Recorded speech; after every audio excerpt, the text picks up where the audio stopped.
Hi నమస్తే, నా పేరు Prithviraj and you're watching TG Telugu గలం.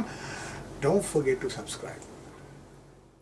విజయవాడలో టీడీపీ జనసేన సమన్వయ కమిటీ సమావేశం ముగిసింది. టీడీపీ నుంచి అచ్చెన్నాయుడు, యనమల, పయావుల, నిమ్మల, జనసేన నుంచి నాదెండ్ల, దుర్గేష్ తదితరులు పాల్గొని ఉమ్మడి కార్యాచరణపై చర్చించారు. డ్వాక్రా మహిళలకు రుణమాఫీని మేనిఫెస్టోలో చేర్చే అంశంపై ప్రధానంగా చర్చించారు.